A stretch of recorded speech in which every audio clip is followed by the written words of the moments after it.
يا أيها الناس اعبدوا ربكم الذي خلقكم والذين من قبلكم لعلكم تتقون الذي جعل لكم الأرض فراشا والسماء بناء وأنزل من السماء ماء فأخرج به من الثمرات رزقا لكم فلا تجعلوا لله أندادا وأنتم تعلمون وإن كنتم في ريب مما نزلنا على عبدنا فأتوا بسورة من مثله ودعوا شهداءكم من دون الله إن كنتم صادقين فإن لم تفعلوا ولن تفعلوا فاتقوا النار التي وقودها الناس والحجارة أعدت للكافرين وبشر الذين آمنوا وعملوا الصالحات أن لهم جنات تجري من تحتها الأنهار كلما رزقوا منها من ثمرة رزقا قالوا هذا الذي رزقنا من قبل وأتوا به متشابها ولهم فيها أزواج مطهرة وهم فيها خالدون إن الله لا يستحيي أن يضرب مثلا ما بعوضة فما فوقها فأما الذين آمنوا فيعلمون أنه الحق من ربهم وأما الذين كفروا فيقولون ماذا أراد الله بهذا مثلا يضل به كثيرا ويهدي به كثيرا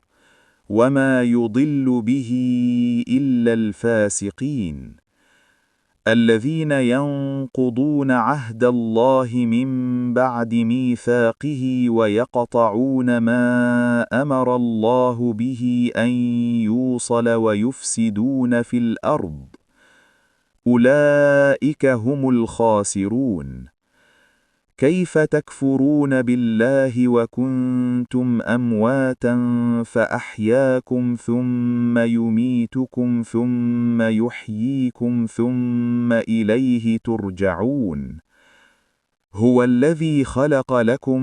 ما في الأرض جميعا ثم استوى إلى السماء فسواهن 7 سماوات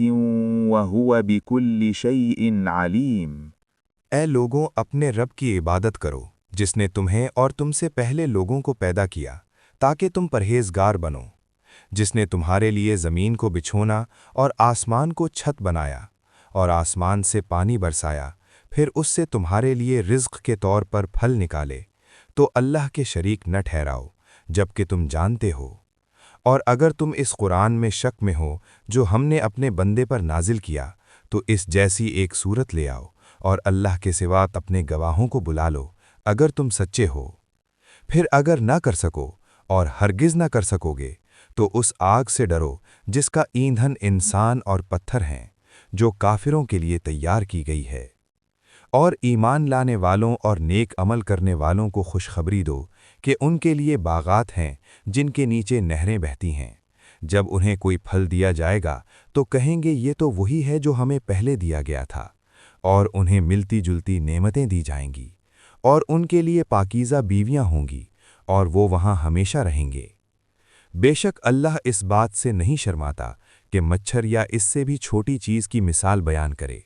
बस जो ईमान वाले हैं वो जानते हैं कि ये उनके रब की तरफ से हक है और काफिर कहते हैं इस मिसाल से अल्लाह का क्या मतलब है अल्लाह इससे बहुतों को गुमराह करता है और बहुतों को हिदायत देता है और गुमराह सिर्फ नाफरमानों को करता है जो अल्लाह के अहद को मजबूत करने के बाद तोड़ देते हैं और जिन रिश्तों को अल्लाह ने जोड़ने का हुक्म दिया उन्हें काटते हैं और ज़मीन में फसाद करते हैं यही लोग नुकसान उठाने वाले हैं तुम अल्लाह के साथ कैसे कुफ्र करते हो हालांकि तुम मुर्दा थे फिर उसने तुम्हें ज़िंदगी दी फिर वो तुम्हें मौत देगा फिर जिंदा करेगा پھر اسی کی طرف لوٹائے جاؤ گے۔ وہی ہے جس نے زمین کی ساری چیزیں تمہارے لیے پیدا کیں، پھر آسمان کی طرف متوجہ ہوا اور انہیں 7 آسمان بنا دیا، اور وہ ہر چیز کو خوب جاننے والا ہے۔